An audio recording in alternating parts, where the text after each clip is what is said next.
A graça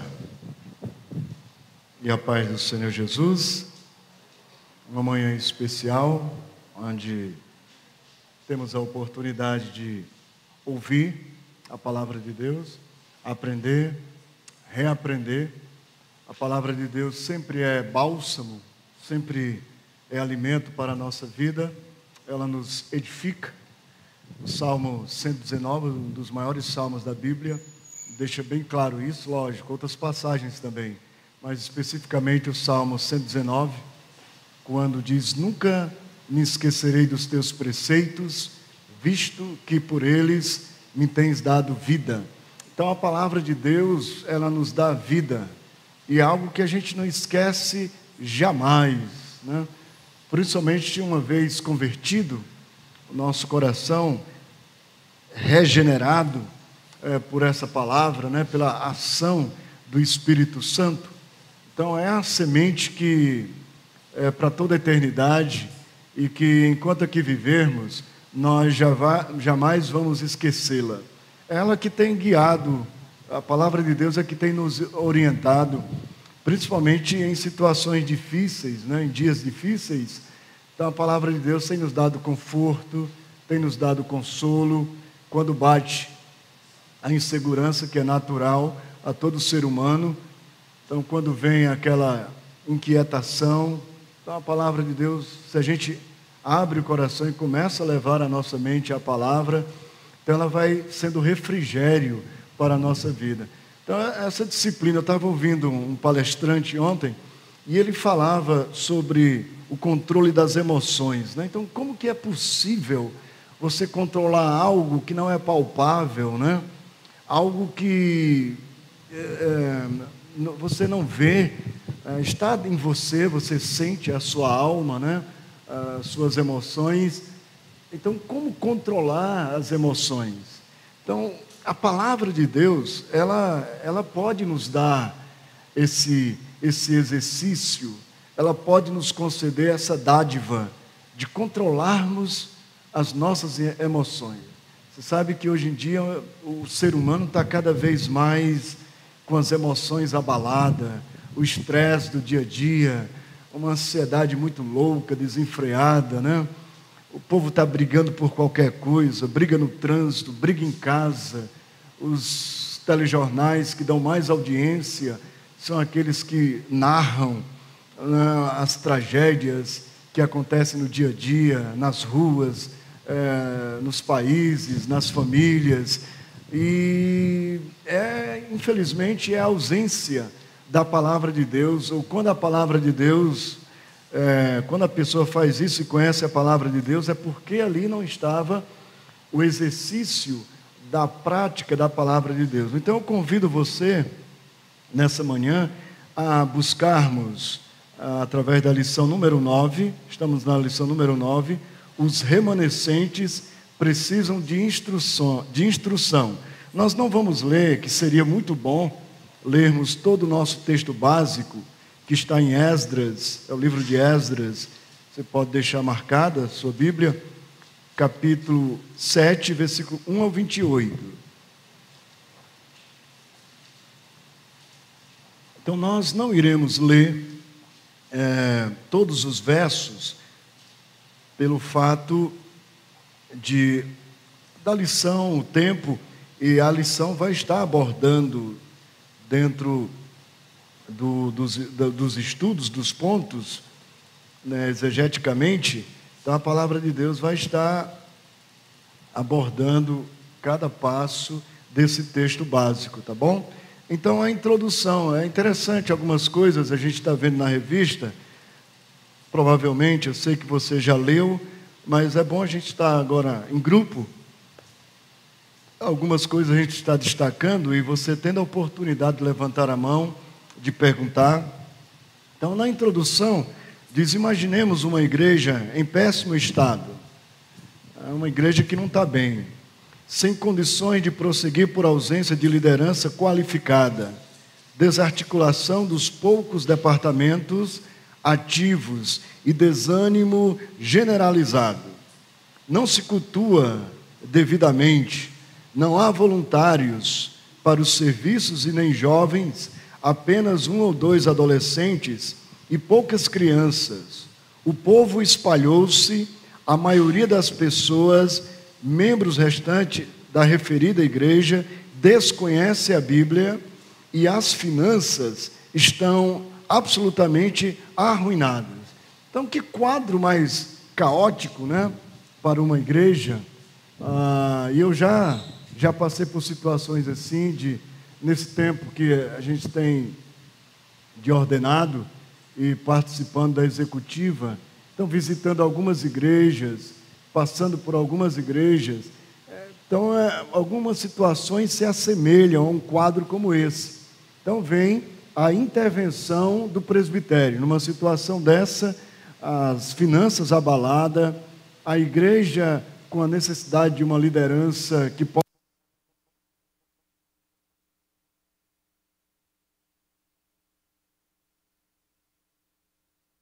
qualificada. Então, o presbitério decide, no segundo parágrafo, é necessário designar alguém para cuidar daquele trabalho. 2 pastores estão disponíveis para a tarefa, ambos humildes, fiéis e consagrados ao Senhor. Um deles, agora que começa a se distinguir, eles têm a mesma base, são humildes, são fiéis e são consagrados ao Senhor.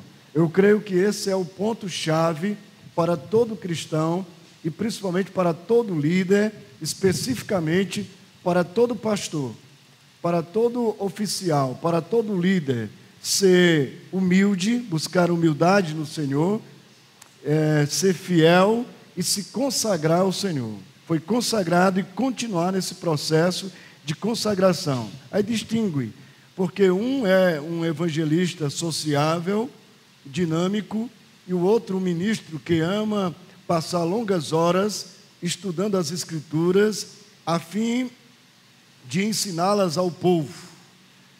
Então, qual dos dois é mais adequado para as necessidades daquela igreja? Então, lembre-se do primeiro parágrafo, como que estava a igreja, totalmente desarticulada, uma igreja com problema de finanças, uma igreja onde o desânimo estava instalado, generalizado, e poucas pessoas, as que estavam ali, tinham pouco conhecimento da Bíblia. Então era uma situação de urgência, precisava de alguém qualificado à frente. Então tem 2 perfis aqui de ministros, um evangelista, aquele dinâmico, aquele que tenta mobilizar, que busca mobilizar a igreja para se reerguer, para se levantar, para buscar o Senhor com mais alegria, com mais fervor. E o outro já é mais aquele que cuida na parte de doutrinar a igreja, de instruir a igreja, de ensinar, de levar a igreja a buscar e a se dedicar à leitura da palavra. Então, na sua opinião, qual desses 2 seriam mais qualificados ou mais aptos, né, para essa igreja? Na sua opinião, pode falar, se divergir de mim ou de outro, não tem problema, porque é um ponto aqui que não... Mas só dentro do que você já sabe, né, da sua visão, irmã Bernardo, aquele que seria o evangelista, o perfil do evangelista, na opinião da irmã Bernardina, é o evangelista. E o porquê, né, ela está dizendo, é porque é aquele que sociável, então vai atrás do povo e tal, né? E você? Pensa diferente? Como que é? Essa qualidade dos 2 não só seria ideal, né? Mas não fugindo da nossa... O Zil também pensou assim, não foi, Zil?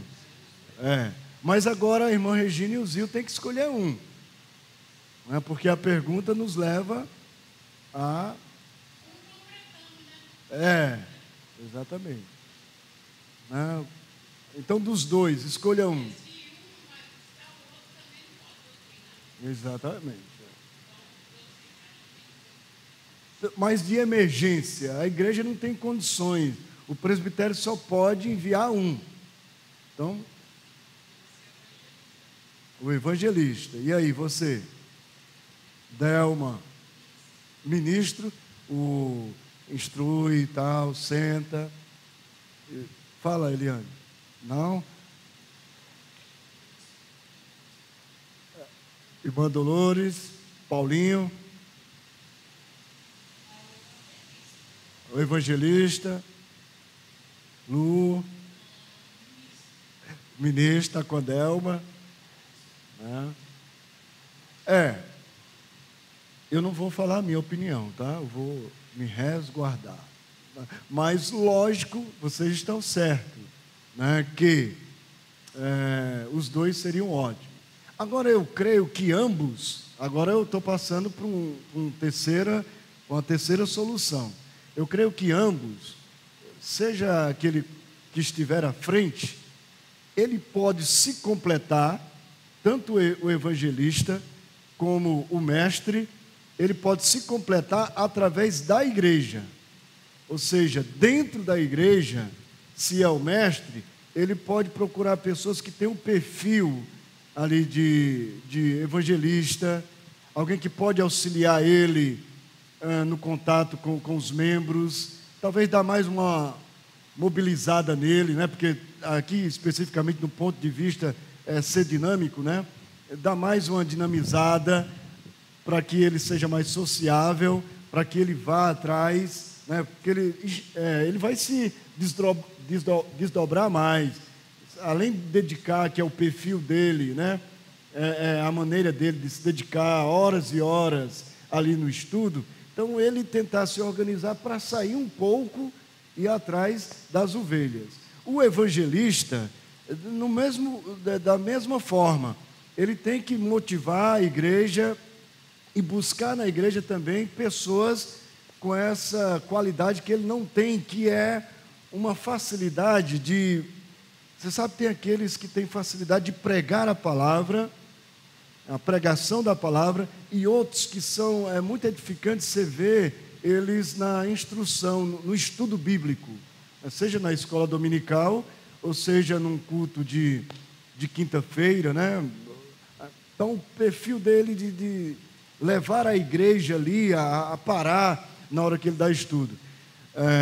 Se é uma pessoa que dá estudo e não tem essa facilidade, o estudo é uma coisa que deve mobilizar com a igreja, levar a igreja a participar, né, a se inteirar, ou se não, dentro de alguns temas que às vezes fogem do conhecimento da igreja, pelo menos a igreja ficar focada e sair dali edificada pela palavra de Deus, né?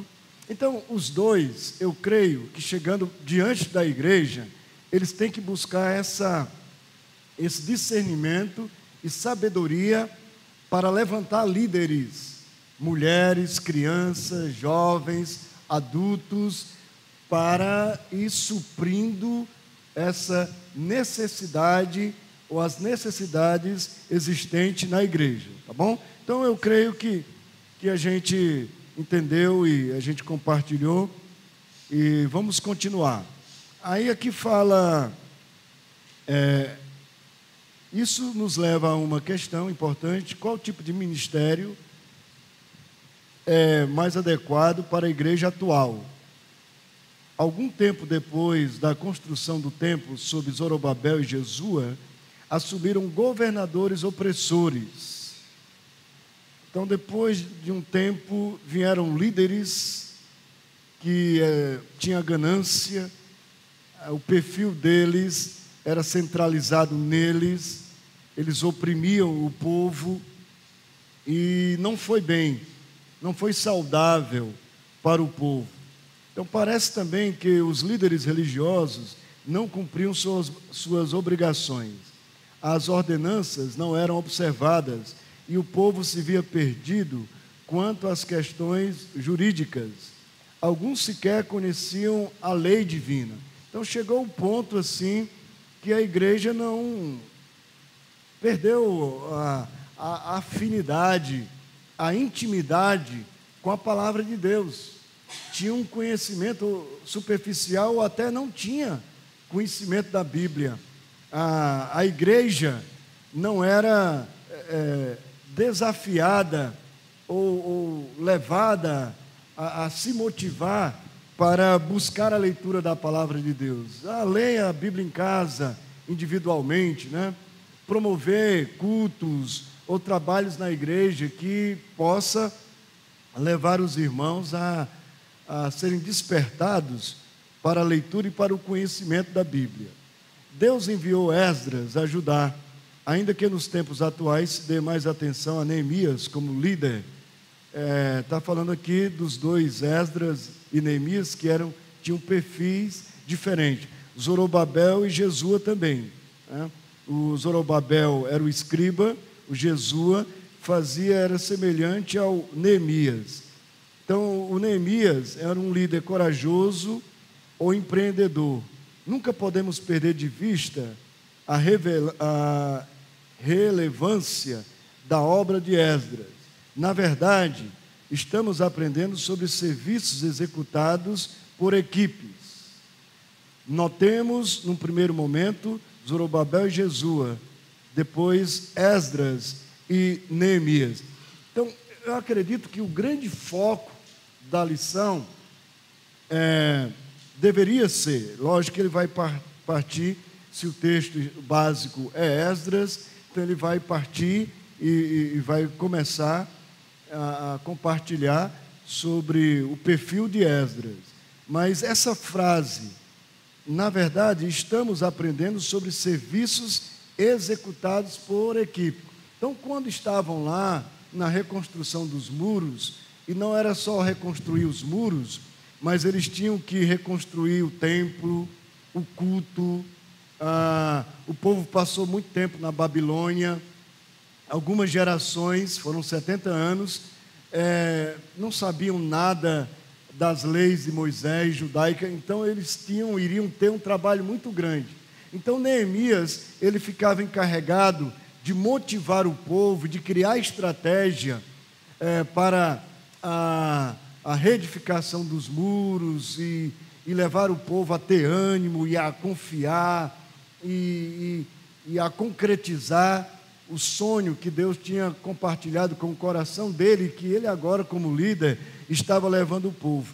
Enquanto isso, Esdras ficava organizando a parte de culto, instruindo o povo na palavra, nas tradições e na palavra e na lei de Moisés.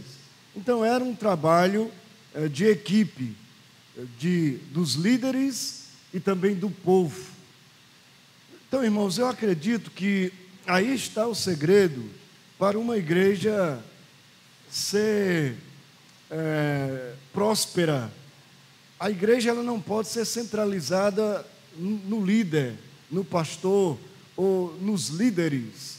Lógico que o pastor exerce um papel de liderança muito importante na vida da igreja, isso a gente não pode jamais descartar ou tentar mudar, que não dá certo. A igreja precisa, né, de um líder à frente. Agora, a igreja também precisa desse líder, e a igreja precisa entender que há missões para nós, que Deus coloca nas nossas mãos.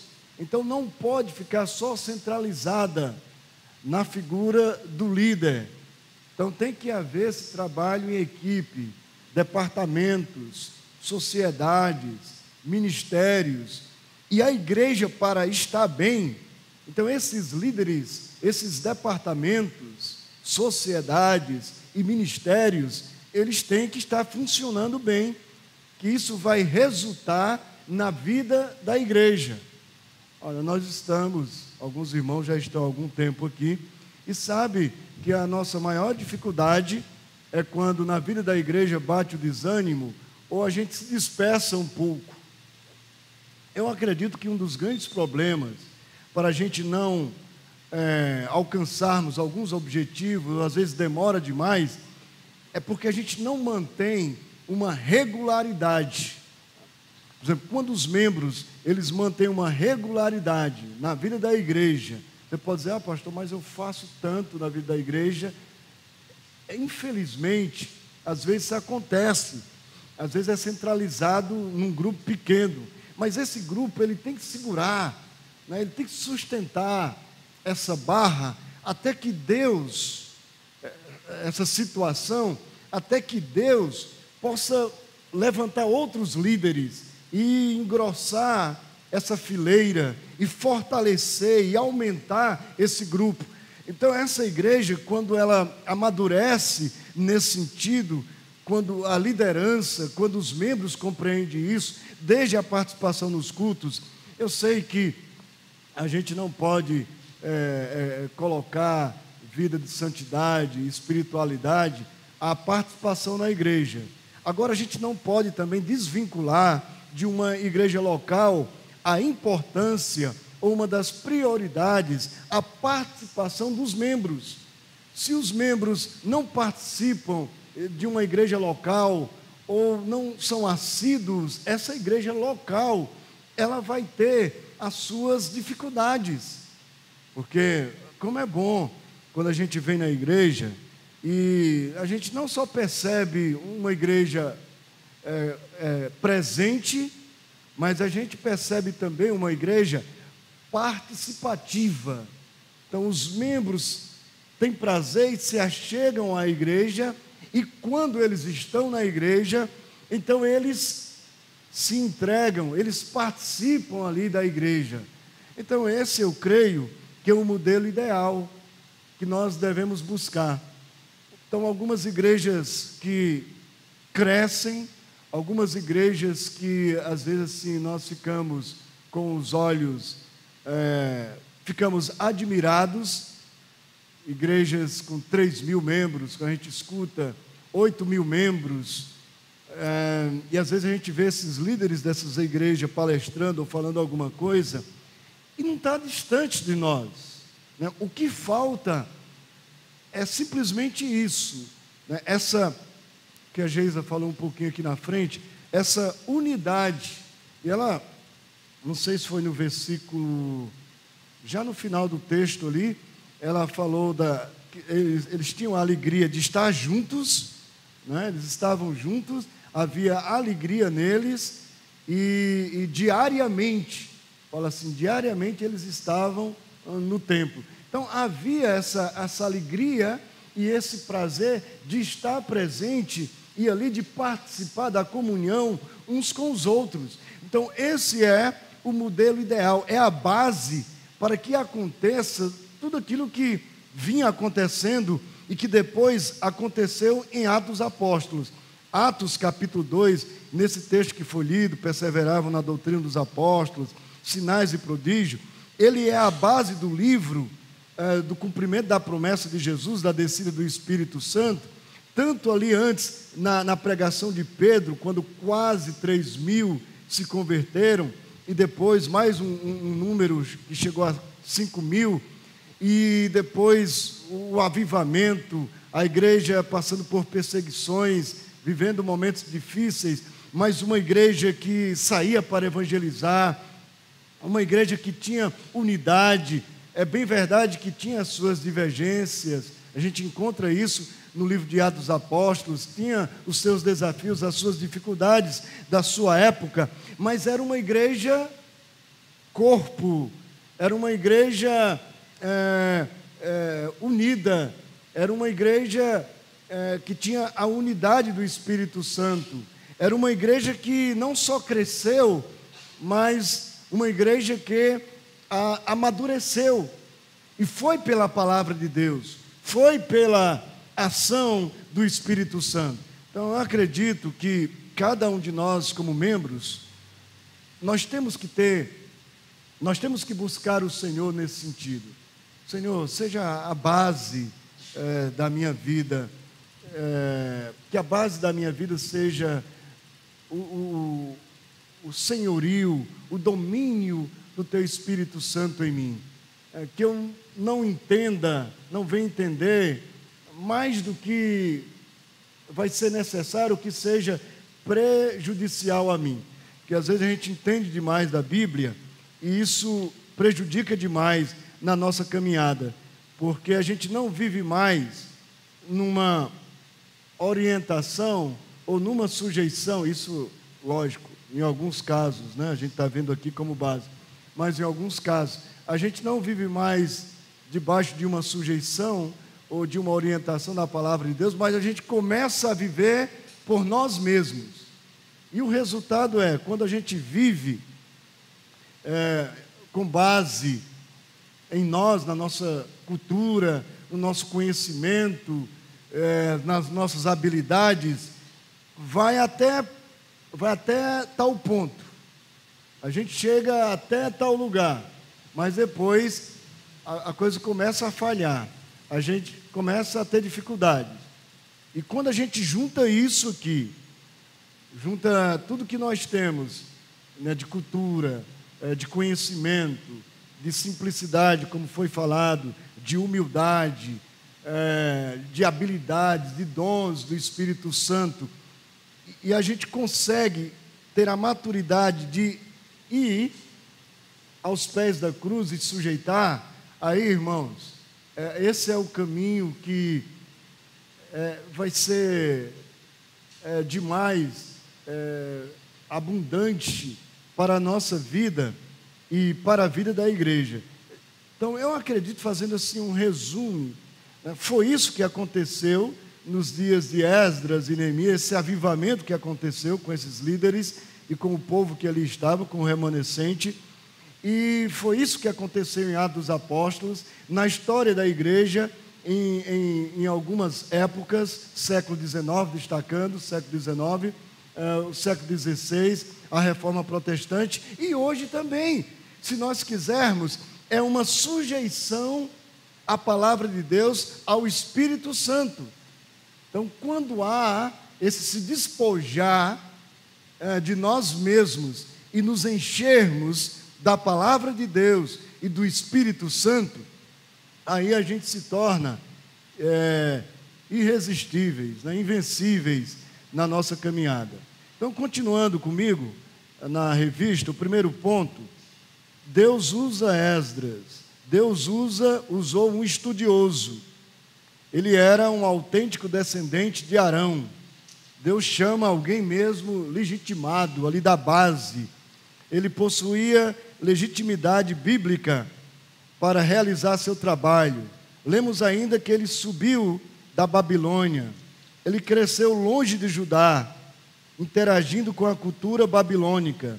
Agora, o título escriba versado na lei de Moisés revela que ele era um erudito, um homem dedicado aos estudos sagrados. E a tradição judaica, ela aponta e ela diz que Esdras, ele foi comparado a Moisés.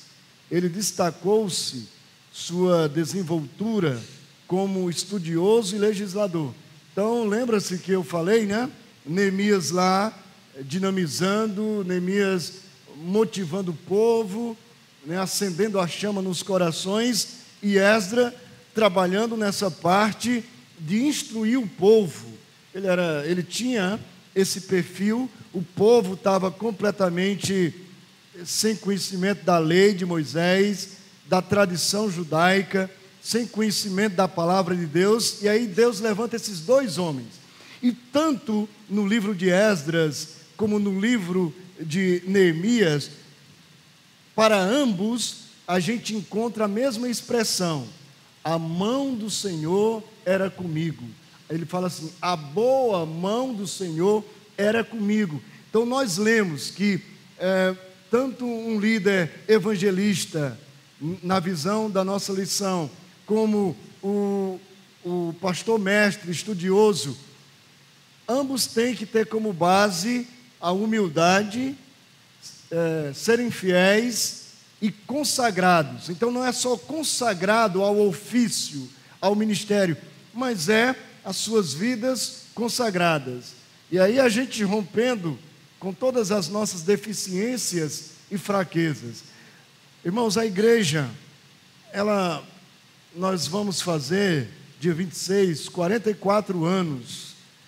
Eu creio que Deus, na sua na sua sabedoria, né, na sua bondade e na sua misericórdia, Ele fez isso, Ele tem feito, e eu creio que Ele vai continuar fazendo isso, enviando líderes exatamente adequados com a necessidade da igreja.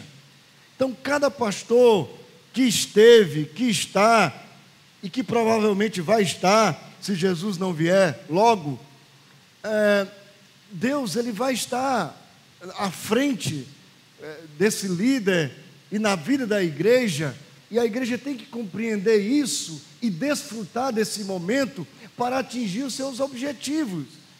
Porque quando eu falo de maturidade e de foco, a gente, dentro do nosso sistema, sempre que há uma transição, aí chega em tal ponto e a gente encontra uma dificuldade na caminhada, ou já vem trazendo isso, a gente encontra uma dificuldade da gente poder se doar, da gente poder se entregar. Eu creio que a melhor coisa que nós deveríamos fazer sempre é quando entrássemos na igreja, isso, lógico, dentro de uma, mentalizando, né?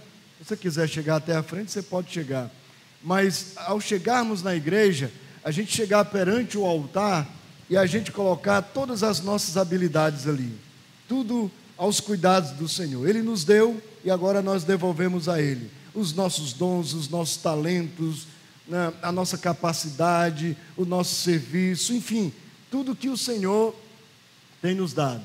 E aí, para quê? Para que a gente possa ser usado por Ele com eficiência. Talvez não foi a primeira vez que vocês ouviram, não vai ser a última, mas a nossa igreja ela é suficiente para isso, pela graça de Deus. Olha, se você observar o tanto de irmãos que nós temos aqui, alguns que estão desde o início da igreja, que vêm, né, aí já há muito tempo, os novos que estão se chegando, e a gente olha pessoas que Deus tem dado tanta habilidade, tantos dons, são pessoas com potencial enorme.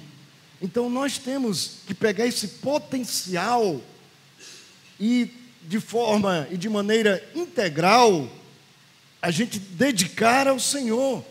E quando vier algum tipo de ataque para nós perdermos o foco, seja dentro de nós, né, nas nossas deficiências, nas nossas molezas, fraquezas, ou seja, fora de nós, então a gente tem o escudo para combatermos esses ataques. Não foi assim que esses homens fizeram, Esdras e Neemias, quando eles estavam focados ali para reedificar em Jerusalém, na sua totalidade, não só o concreto, os muros, mas a espiritualidade, o culto, o templo, o altar, a vida do povo com Deus, que estava completamente um caos. Não foram isso que eles fizeram? Vigilantes, trabalhavam, outros vigiavam, chegou o ponto que eles trabalhavam e ao mesmo tempo vigiavam. Então foi esse o trabalho em equipe. Agora, é digno de lástima quando às vezes a igreja ela não percebe isso, e ela começa a se dispersar. Se é uma igreja que não é coesa, é uma igreja que está junta ali como corpo, nas suas diversidades, cada um da sua forma, da maneira como foi educado, na sua cultura e tal. Se a gente não tiver pedir a Deus essa sabedoria de nos juntarmos uma só mente, um só corpo, tendo Cristo como cabeça, então essa igreja, ela vai ter dificuldade na sua caminhada. Ela vai estar vivendo o seu dia a dia, até como diz aí na gíria, né?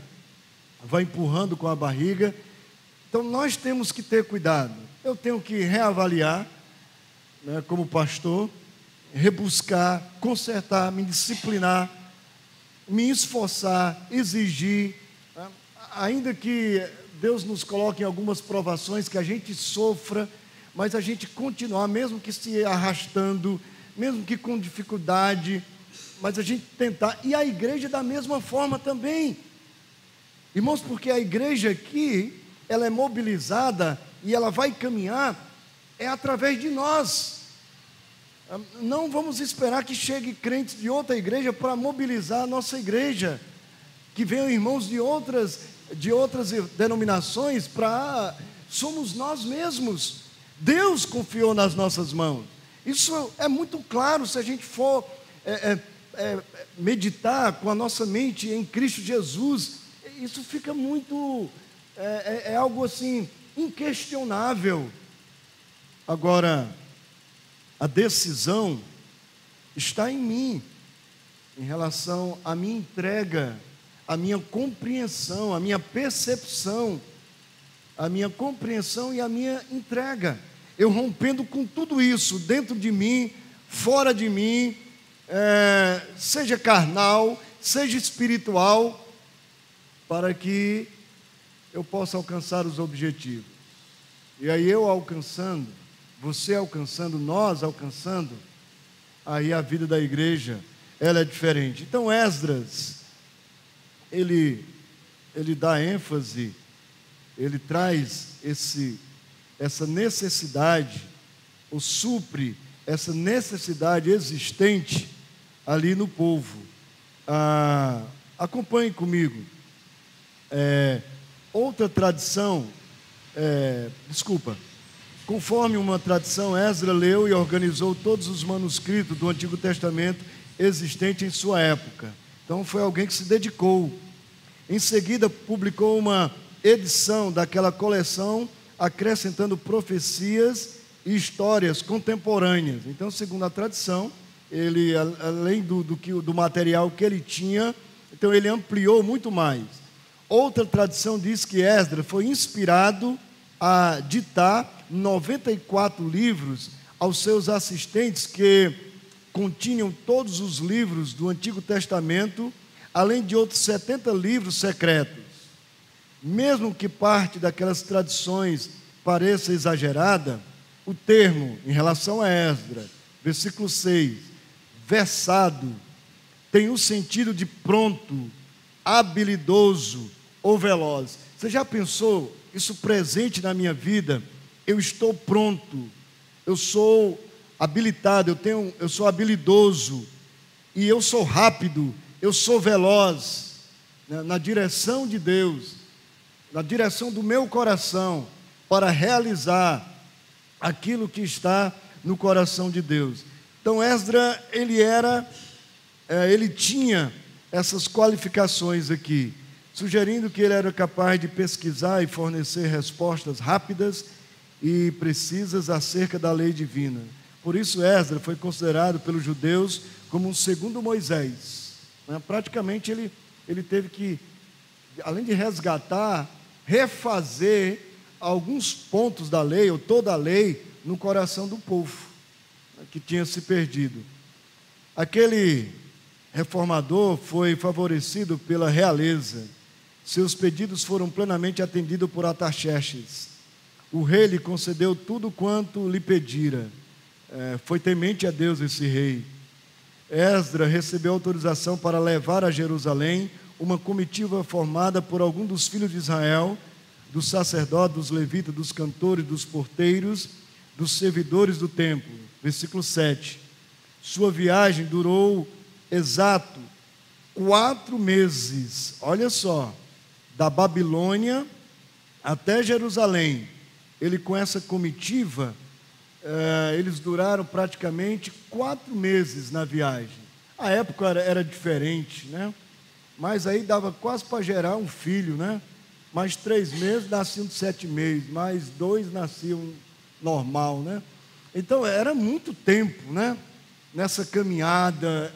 Irmãos, o que eu estou tentando falar aqui era da doação desse povo, era do sacrifício, era de uma caminhada, era de um foco. E quando eles chegaram em Jerusalém, eles não encontraram moleza, encontraram hostilidade, encontraram inimigos, sabe, aqueles que querem fazer mal, arrancar pedaço, injustiça, tirar a sua própria vida. Então eles encontraram desafios terríveis, mas eles não perderam a confiança em Deus, não perderam o foco naquilo que eles tinham discernimento, e eles cumpriram cabalmente a sua missão. Então, o que Deus tem nos dado a você de compreensão, de percepção, desde as mínimas coisas que você sabe que vai ser bom para a sua vida, que você sabe que vai ser bom para a sua vida espiritual, para a sua vida como família, agora a igreja. Eu creio, irmãos, que a igreja é um lugar onde é adequado e favorece para a gente recompor as nossas forças, repensar e melhorar, porque a igreja, ela nos direciona para isso. É tudo que acontece no culto, trazendo a nós a palavra, cânticos, para tentar ainda mais nos mobilizar, nos ajudar no momento que a gente esteja vivendo. E a gente tem que aproveitar isso. A gente tem que aproveitar quando a gente estiver na igreja. Porque às vezes tem pessoas que estão na igreja e não aproveitam isso. Aí a gente pode, sei lá, o mérito, se a pessoa não é convertida, se ainda não se converteu, ou se é convertida, mas ainda está imatura, eu não sei, mas a gente sabe que é possível pessoas estarem na igreja com o físico presente, mas com o coração longe. Isso não é um culto, a pessoa acaba tornando-se um hábito. Aí nós, como igreja, nós temos que ser compacta para a gente tentar ajudar uns aos outros, e Deus vai fazendo. Eu lembro uma vez que eu fui ministrar no acampamento, acho que eu não tinha nem sido ordenado ainda.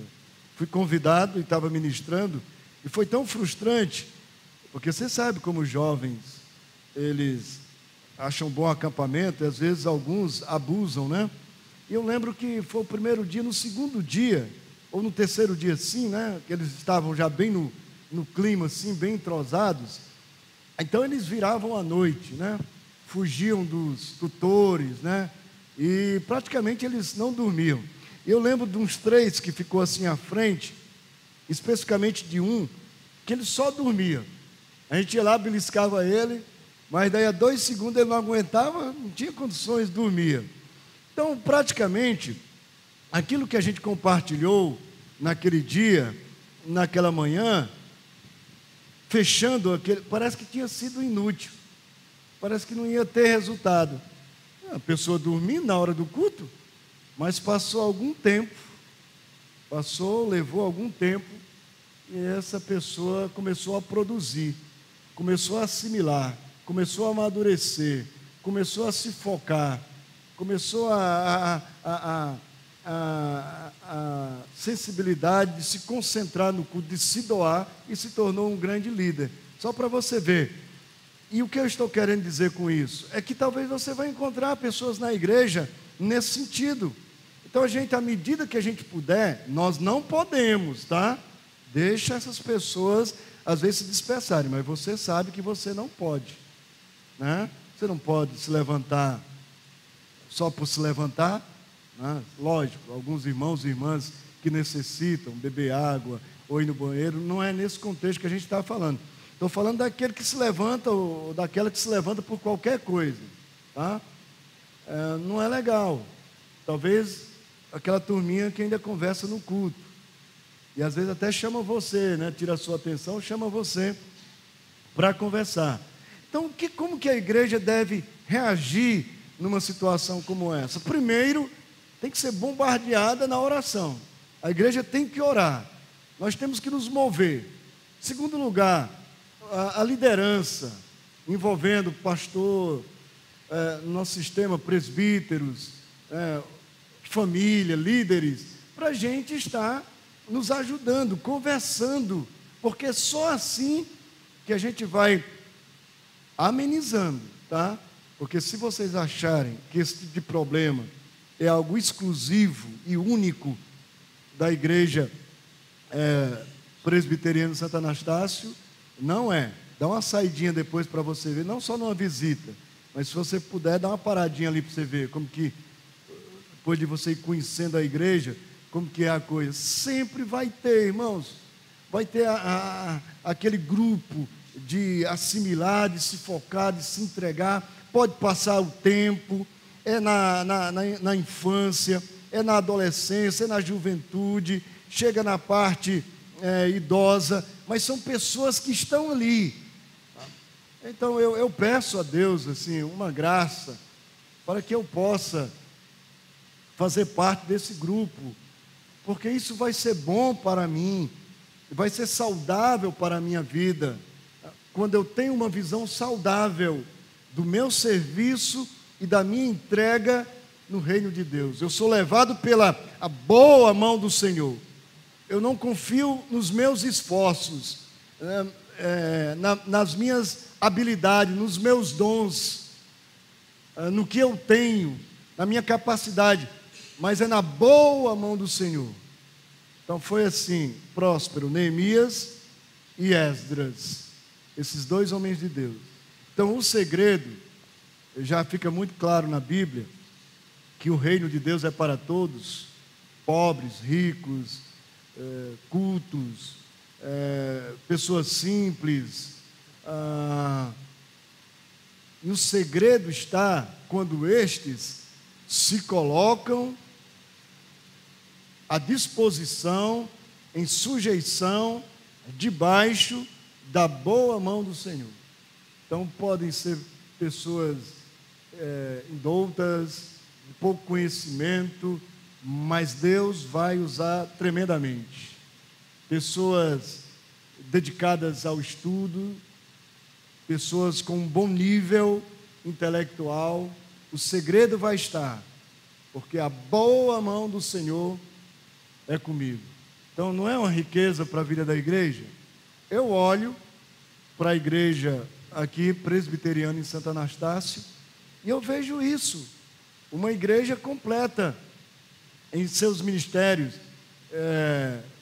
pelo menos aquilo que é necessário para suprir as nossas necessidades do dia a dia.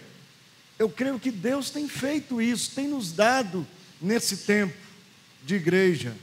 Deus tem nos dado, é só você olhar, você vê irmãos e irmãs com talento muito grande, coisas que eu como pastor eu não tenho, eu não sei fazer, eu preciso dessa irmã, eu preciso desse irmão, a igreja precisa de nós para atingir nas suas áreas, nas suas necessidades. Então, só para você ter ideia como você é importante, ninguém, sem exceção, ninguém está dispensado, ninguém pode deixar de se entregar, de se envolver, Deus, o reino de Deus, nos convoca, nos plantou aqui e nos convoca para uma grande missão, além do que nós já temos feito, para atingirmos outros alvos, independente de idade. Nós temos muita coisa ainda para fazer. Com que idade a promessa foi se cumprir na vida de Abraão e de Sara? Eles já estavam avançados de idade, mas estavam ali aos pés da cruz, estavam ali à disposição do reino de Deus. E aí Deus veio e no tempo certo de Deus, Ele usou a vida deles, mas eles estavam totalmente entregues à missão que Deus tinha para a vida deles. E o Senhor foi fiel, eles não abriram mão, eles não negociaram com absolutamente nada. A mesma coisa somos nós também. Então, independente das nossas qualificações, a nossa entrega, ela é muito importante. A entrega, ela é essencial para as nossas vidas.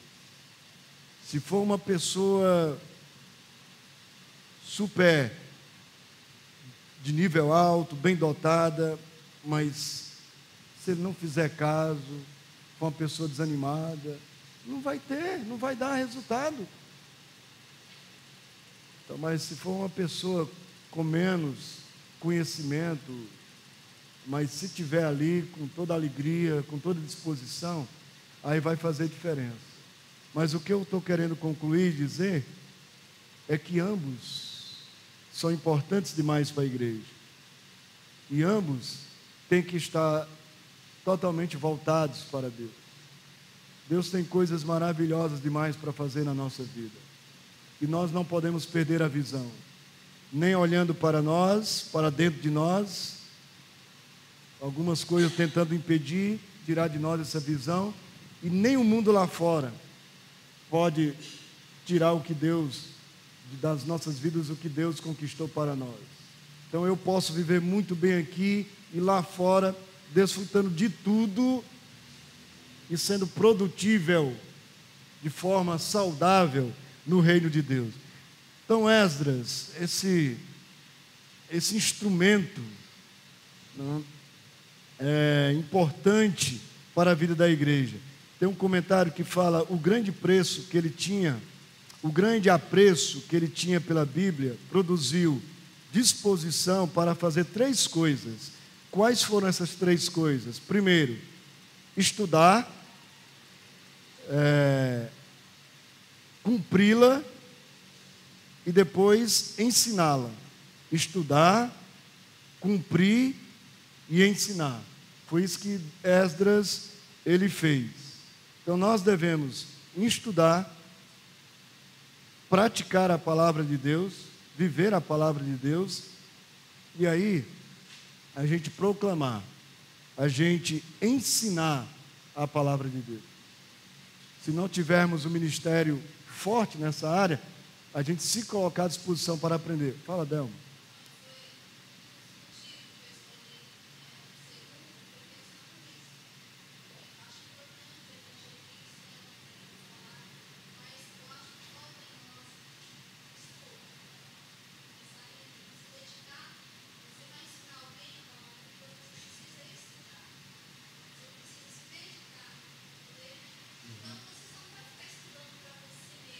Sim.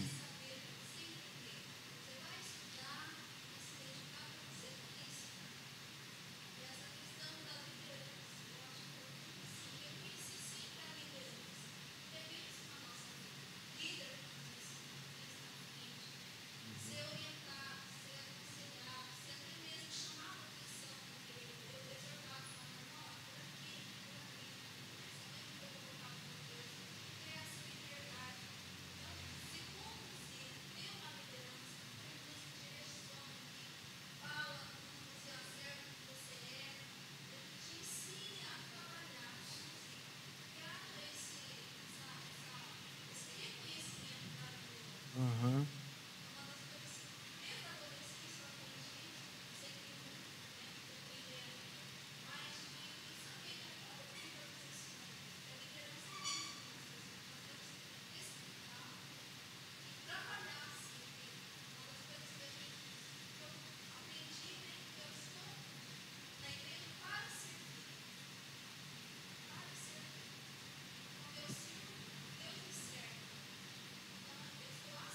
Uhum.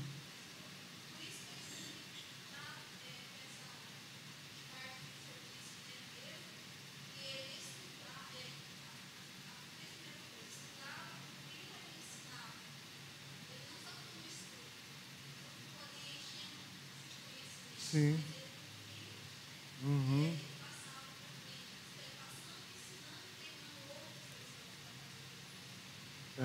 E infelizmente,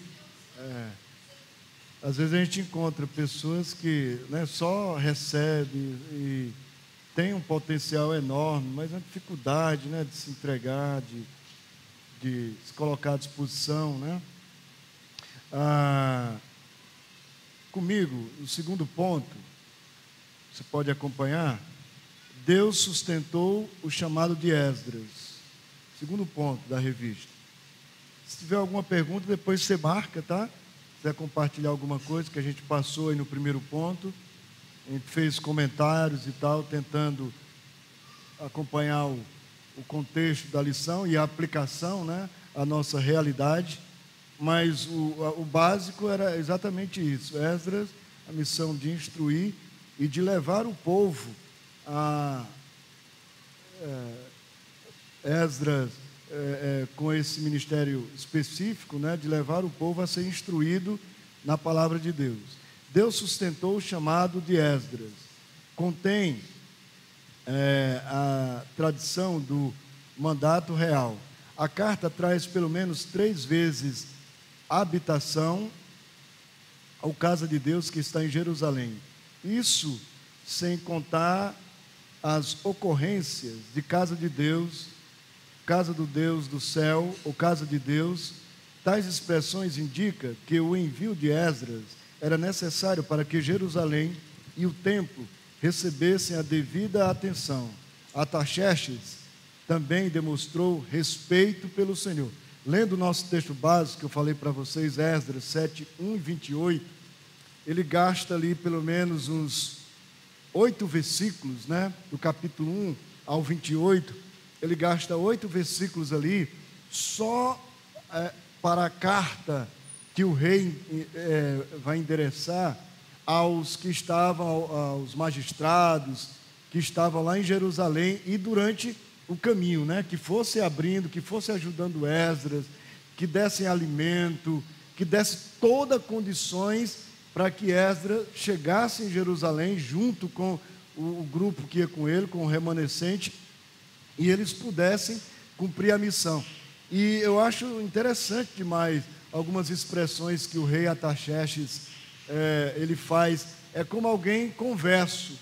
Mas só que a tradição diz que, principalmente os reis persas, eles tinham esse costume, quando eles subjugavam um povo, uma nação, eles pegavam o Deus daquela nação, né? Eles se voltavam para aquele Deus. Então, o texto não fala, o livro não fala, em nenhuma outra passagem, da conversão de Artaxerxes. Ele fala, a revista usa o termo aqui, mostrou respeito a Deus, né? Então é isso, em alguns pontos fica muito claro. Ele totalmente dando ênfase a Jerusalém, a Deus, a casa de Deus, e que os que quisessem a Jerusalém poderiam ir. No versículo 13,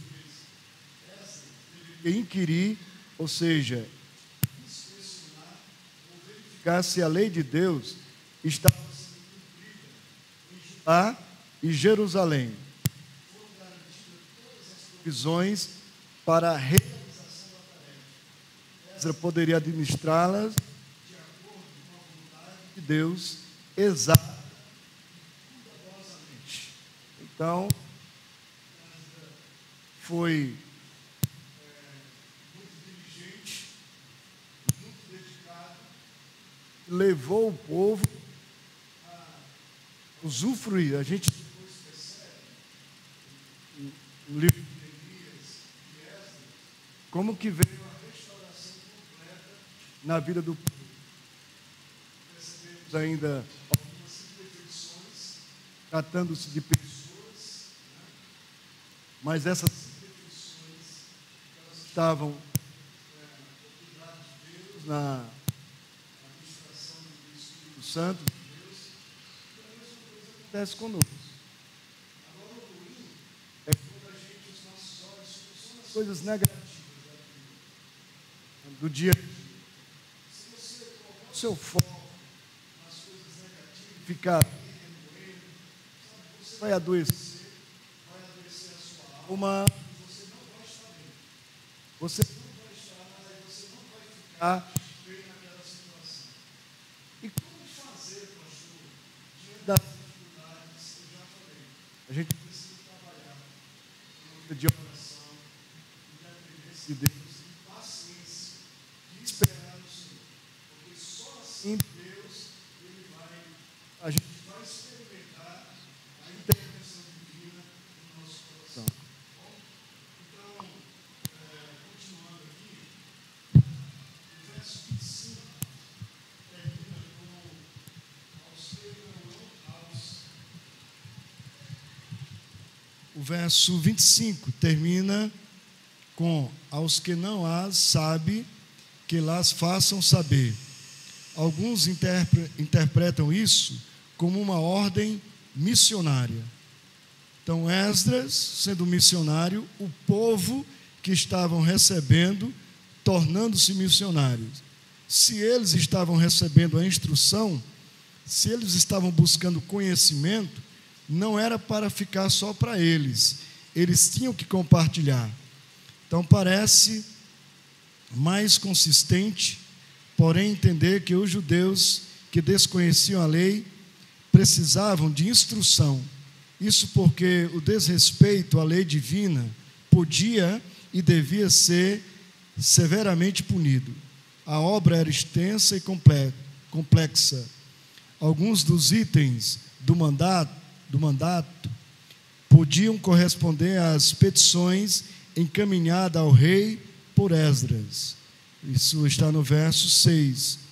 Outros, talvez, contassem na agenda real com a finalidade de alinhar Judá aos padrões organizacionais dos persas. O interessante é que tal demanda foi assumida por um educador. Um erudito foi enviado a um povo com pouca instrução, tipificando o Messias vindouro. Aí temos algumas referências que você pode ler em casa. Em suma, Deus não apenas chamou, mas sustentou Esdras com tudo o que lhe foi necessário. Em suma, Deus não apenas chamou, mas sustentou Esdras com tudo o que lhe foi necessário para o cumprimento da sua missão. Quero concluir esses dois pontos. A gente conclui a lição na próxima aula, o terceiro ponto. Mas qual a sua visão de você, de Deus, do que Deus tem feito na sua vida? Pensando nessa última frase aqui, Deus, Ele lhe chamou, Ele tem sustentado você e Ele tem dado o necessário para o cumprimento de sua missão. Então, aonde você está, Deus lhe chamou, Ele lhe sustenta e Ele lhe dá o necessário para cumprirmos a nossa missão. Alguns já estão prontos para a missão, outros estão sendo preparados.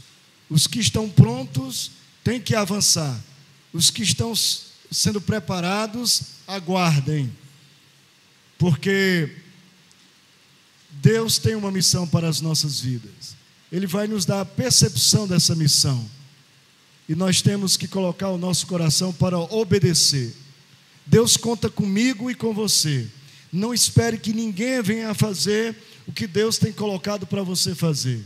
E mais uma vez eu repito, vença os seus temores, vença suas inquietações, vença seus dilemas, vença os problemas lá fora que o mundo joga sobre você. Não deixe que nada, por mais grave que seja, não deixe que nada venha impedir você de dar cabo da sua missão, de se colocar à disposição para cumpri-la. Curve sua cabeça, feche os seus olhos, vamos orar. A Deus seja a glória, a Deus seja o louvor. Somos povo de Deus, somos a igreja do Senhor, somos uma igreja vencedora, somos um povo completo pelo Espírito Santo de Deus, um povo que é mais do que vencedor, um povo que não pode baixar a cabeça, um povo que já tem vencido o pecado, a morte, o diabo, Então, somos mais do que vencedores, porque Cristo morreu por nós, o seu Espírito Santo habita em nós, e é Ele quem nos visita, é Ele quem nos perdoa, é Ele quem nos renova, nos restaura, é Ele quem nos impulsiona, é Ele quem nos dá sensibilidade para ouvirmos e obedecer a sua voz. Vamos nos quebrantar perante Deus, vamos rogar ao Senhor, ao Espírito Santo, que nos ajude, e agradecer pela missão que Ele tem nos dado, e que Ele nos ajude a cumpri-la, que a gente venha cumprir cabalmente, que a gente não venha deixar, que a gente não venha retroceder, mas que a gente possa fazer tudo aquilo que o Senhor tem colocado nas nossas mãos, pelo fato de que a boa mão do Senhor é por nós, o Senhor peleja por nós. Eu peço, Pai, nessa manhã, nesse dia, uma bênção toda especial sobre a vida do Teu povo. Senhor, como foi lido e como a gente sabe, que haja alegria no nosso meio, Deus, que haja prazer, haja motivação, Senhor, que haja comunhão no meio do Teu povo. Qualquer problema, seja pessoal, seja coletivo, Pai, esteja no controle. O que nós temos compartilhado quando estamos na Tua casa, da nossa entrega total, não só o físico presente, mas a alma, o coração, o espírito adorador. Ó Deus, nos coloque nessa dimensão, para desfrutarmos de uma vida, Pai, próspera, de uma vida, Pai, saudável, de uma vida que é decorrente, é legitimada, Pai, do Teu sacrifício na cruz. Somos, Pai, fomos gerados pelo Teu Espírito Santo, somos decorrente ali do sacrifício da cruz. É da cruz que vem, Pai, tudo que a gente necessita, a nossa salvação, a nossa santificação, regeneração, justificação, consagração, tudo, Pai, que é necessário a nós. Por isso, vai trabalhando nos corações, nos irmãos que estão aqui nessa manhã, naqueles que não puderam vir. Ó Deus, que eles possam compreender que é necessário, Pai, uma entrega, uma assiduidade, uma regularidade na Tua casa, para que a igreja não possa perder o ritmo na sua caminhada, nas suas programações, nos seus compromissos, nas suas atividades, que nós possamos compreender que esse papel cabe a nós, está nas nossas mãos, não é ninguém de fora que vem fazer por nós, porque o Senhor já nos deu essa condição. Então nós temos que nos colocar de pé para fazermos, Pai, embora a gente olhe ao nosso redor como Elias, e a sensação é de que nós estamos sozinhos, e que todos estão dispersos, todos estão nos desamparou. Então, Senhor, nos ajude agora para sabermos que, ainda que sejamos poucos, mas nós não estamos sozinhos, e o melhor é que o Senhor é por nós. Nos dê um restante de dia tranquilo, logo mais quando estivermos aqui à noite, que estejamos aqui com toda alegria, com toda disposição, Pai, para Te servir, para Te adorar, no nome de Jesus. No nome de Jesus. Amém. Amém. Cumprimente a pessoa que está ao seu lado. Até a noite, 7h30.